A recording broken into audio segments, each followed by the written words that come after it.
жүректер музейге қойылсын.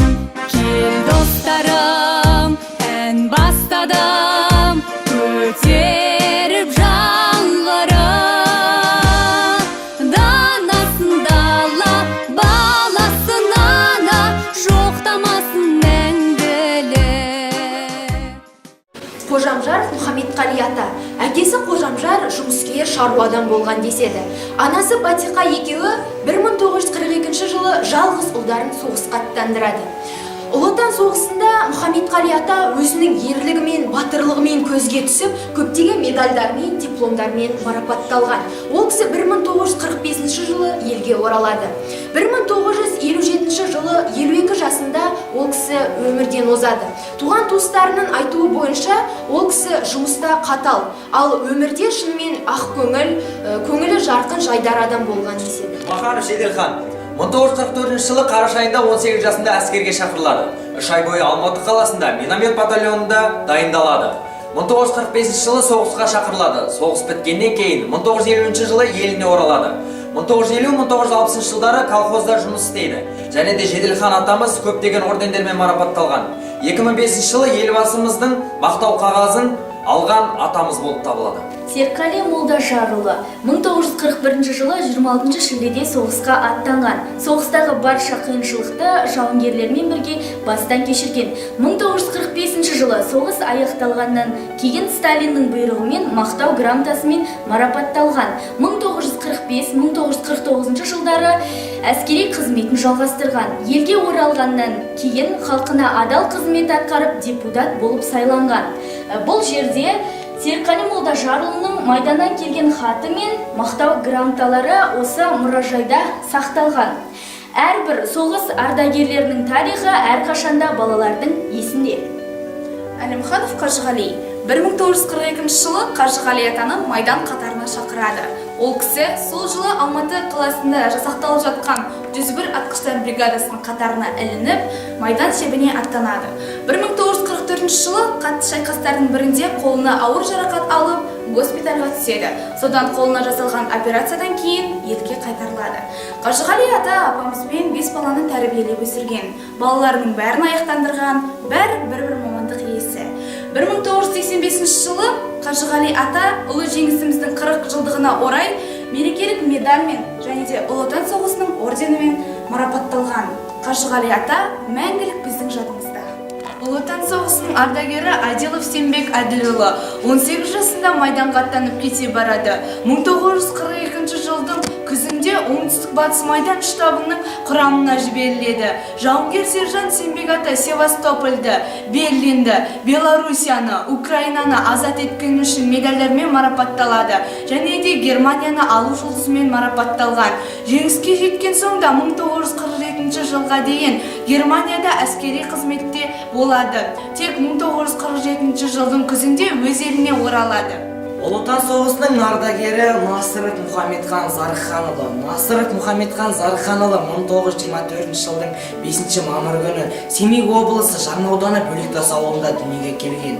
1943 жылдың наурыз айынан 1945 жылдың мамыр айына дейін 81-ші танк отрядында аға сержант болып қызмет атқарған. 1947 жылы елге оралғаннан кейін 1949 жылы отбасын құрып, 2 ұл, 3 қызды тәрбиелеген. Ұлын ұяға, қызын қияға қондырған Мұхаммедхан ағамыз соғыстан кейін еліне де көптеген қызмет атқарған. Соның бірі Ақтайлақ би атындағы орта мектебінде завхоз болып талай жыл жұмыс істеген. Өмірлік сыйлығы Жұмағайша апанында еңбек ардагері атты атағы болды. Қайырлы күн, Мәләш апай. Білетініміздей, сіздің әкеңіз Ұлы Отан соғысына қатысқан екен.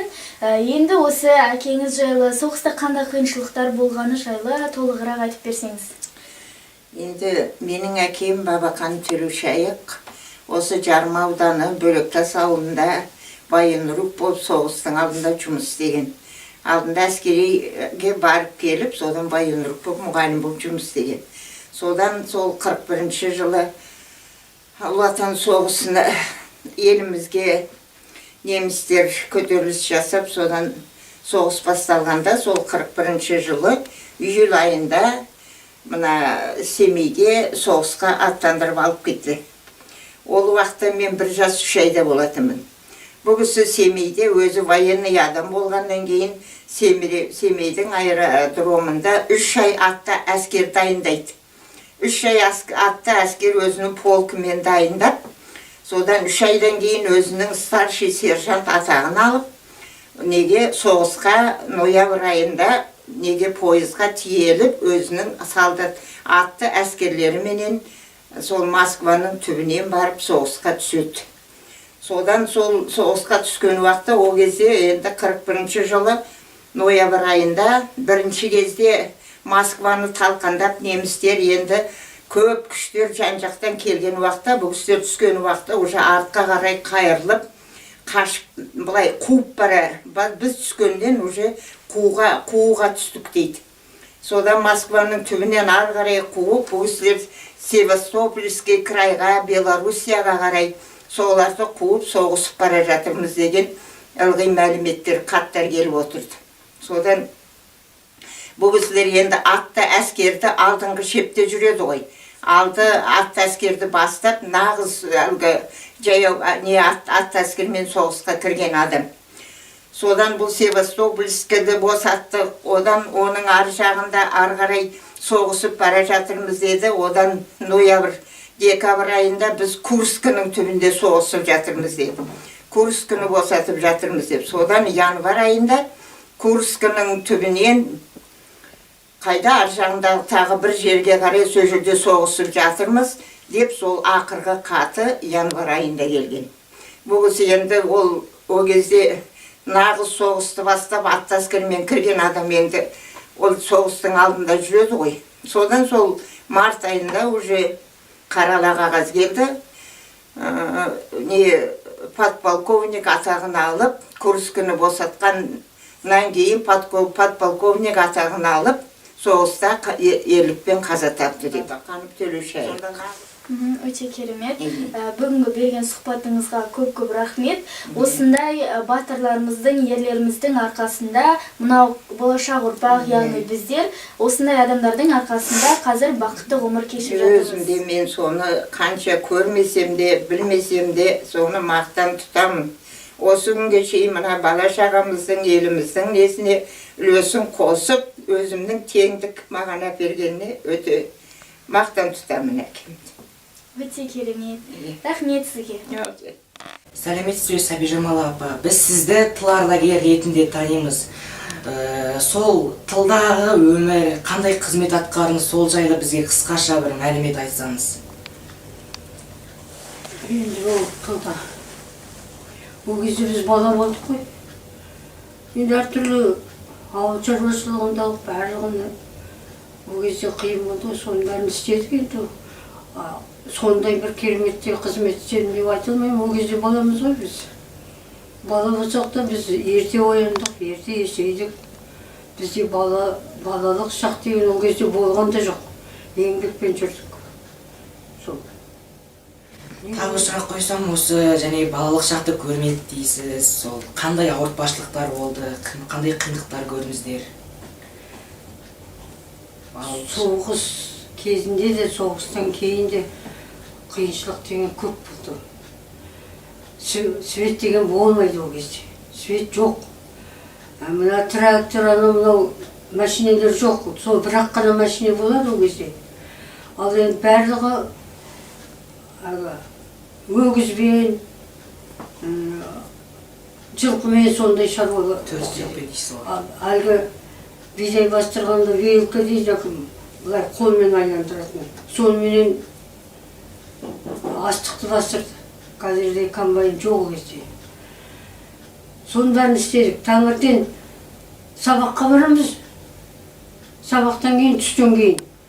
Сол жұмыс істейміз, қас қарайғанша. Үйге келесің әлгі. Майшаменен отырасың. Қиыншылық көп болды ол кезде. Тамақ деген жоқ десе де болады. Әйтеуір 150 грамм бір балаға, бір кісіге 150 грамм. Сонда бір бөлке нан береді, ол бір бөлке нан басқа тамақ жоқ қой біздің осы күнге. Жетем айту, жеткізеді соны аналарымыз. Мал бағады, сол малдың сүтімен, сол аяқ киім деген жоқ болады. Сол бір үйде бір аяқ киім болса, соны кезек-кезек киесің. Анау бір жерге баратын сол киіп кетеді, ол келген оны тосып отырсың. Соны киесің. Қазіргідей бас-басына 10 аяқ киім жоқ еді. Біз соған ойғамыз жоқ. Сонда сол жұмысқа барып қайтып келе жатқанда сонда өлең айтып келе жатамыз сол. Отанның соғысып жатқан, соны қалай қарсы тұру керек, сондай өлеңдерді ана апаларымыз үйретеді, айтып келеміз. Айтып келе жатамыз, сонда біз мойымаймыз мындағы. Сол. Ал бір парта түске дейін бір класста бірінші мен үшінші оқиды, бір класста отырады. Одан кейін екінші мен төртінші класс оқиды, бір класста. Сол қарасаңыз, сонда 4 класс оқиды. Сонда біз жақсы оқыдық. Сонысымен қызықты дейсіз ғой. Сонысымен қызық. Таңертең ерте барамыз, тоңамыз, контрол марка пеш тұрады, соны бәріміз бүйтіп жабылып, құшақтап жылынамыз соған.